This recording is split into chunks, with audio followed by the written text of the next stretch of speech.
So what we're working on today is what's called a pergola. Basically just a piece of yard art, a outdoor living structure.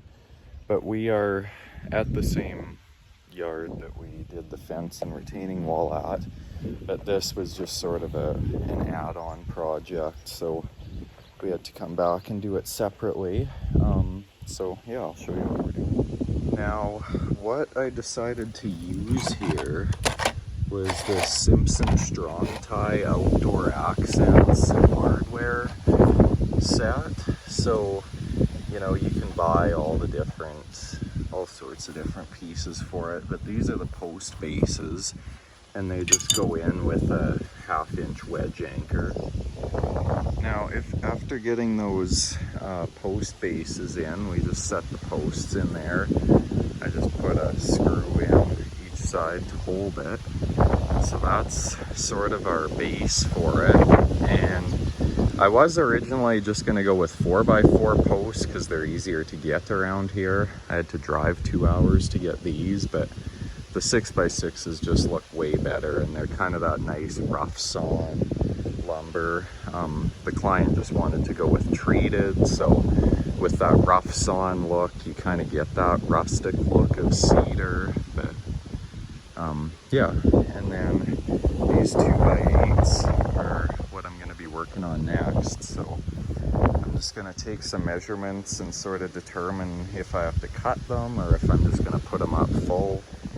But I'm going to do like an angle cut, sort of like that, just to give it some, profile. But yeah, then those all sit up there, and then if you've seen a pergola, you know how it goes. But yeah, we'll get doing that. So now I got this piece up. I'll just wait for Garrett to finish cutting. And I think that's about the right angle on there. I just went 2 inches down and then 12 inches over. And I just tacked it up there with nails for now.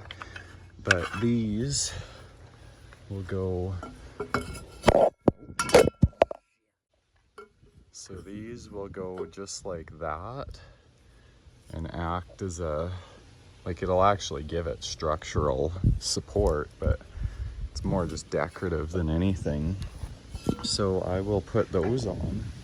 Now this system for fastening is actually quite nice. You got these structural screws, and then they come with a bolt head.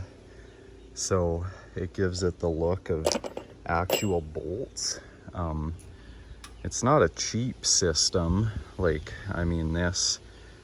hardware costs, just as much as the lumber pretty much, but it looks really good though.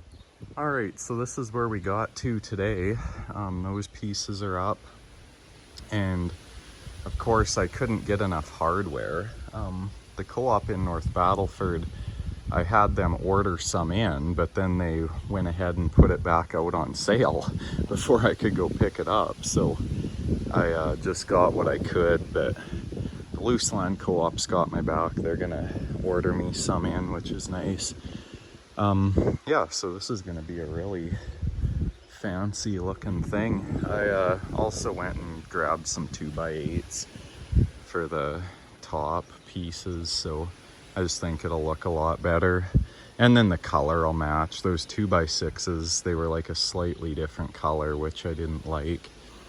And then for these cut ends here, I have a treated lumber stain that'll sort of color match that. So I'll just give it a few coats, dabbing the ends, and it should eventually turn out to look like a factory cut end if I put it on thick enough. But yeah, it's coming together. I want one of these now. So next morning here, and the next thing to do in our order of operations, aside from finishing this piece over there, will be getting our top pieces on. So the hardware for those will be these things right here. Now they're not even, so I guess I'll just have to decide which way will look best. Probably that way. And I went and measured out equal spacing.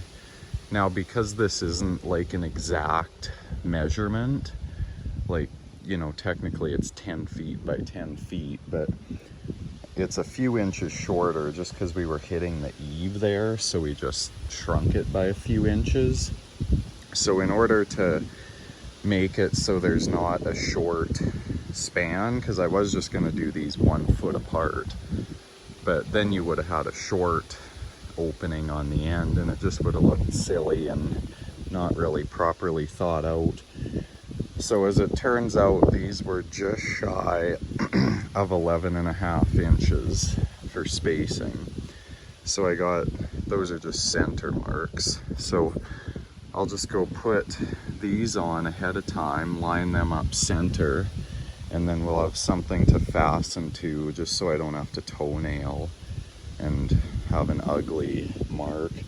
Like, I nailed these just to tack them, but I nailed behind here, so you'll never see it. But yeah, that's what I'll get going on, and Garrett can start cutting 2x8s for the top.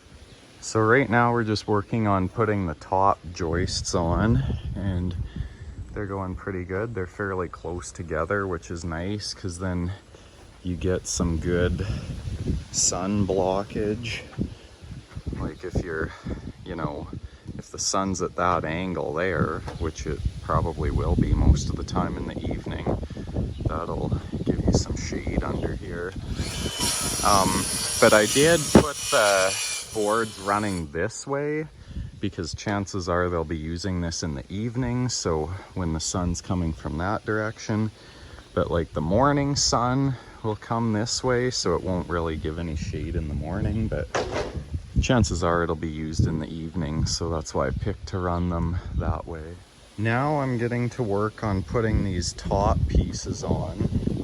So what I did was mark them out where they gotta go, and that will help just straighten everything out in the center, because you can see some of them are a bit bowed. So they all got marks on them at the same place that the ends are at, so that'll just straighten everything out, and it'll add a bit of extra look to it. I just let them overhang 6 inches. I don't know any longer, and it just looked too long and floppy, and if they start to twist, which 2x2s do all the time, once you rip them, they'll, like, I imagine even these are starting to twist.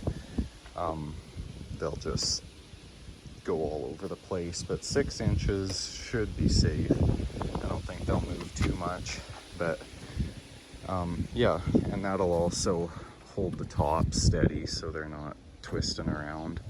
So yeah, I'll get to putting these on. Well, I'm just up here screwing these, and I hope I didn't miscalculate how many screws I need. It turns out to be quite a few. 11 times 11. So yeah, but I think I haven't even seen this from the ground yet, but I can tell already that it's gonna look pretty good. So there's a look at it with the top pieces on. Really gives it more of an indoor feel when you walk underneath.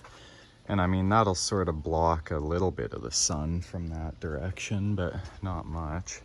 But you can see even there, like, I'm not even getting any sun in the camera. So yeah, nice and shady down here. Should be a nice spot to sit. Now, I think it is a bit wobbly.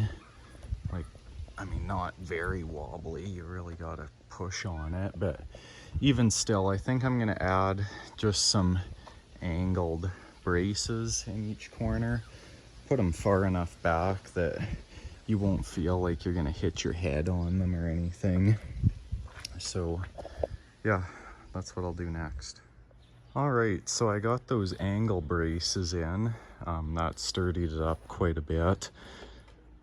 It's pretty hard to move now, which is good, but there's not really a whole lot for the wind to catch, so I don't think there should be any issues with that.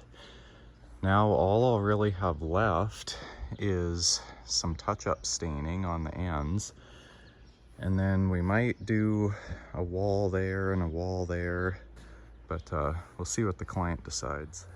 All right, well that pretty much has it for the pergola build. The other hardware showed up. I put those on and got the rest of those pieces in. So yeah, overall really nice. It's a rainy day today. So, I mean, that's nice that we're getting rain. It's a little late now, but yeah, that is a pergola. So thank you guys so much for watching. Stay tuned for more content in the future. Got some more projects coming up here that should be interesting to film, so I'll try and do my best at that, and we'll see you guys in the next one.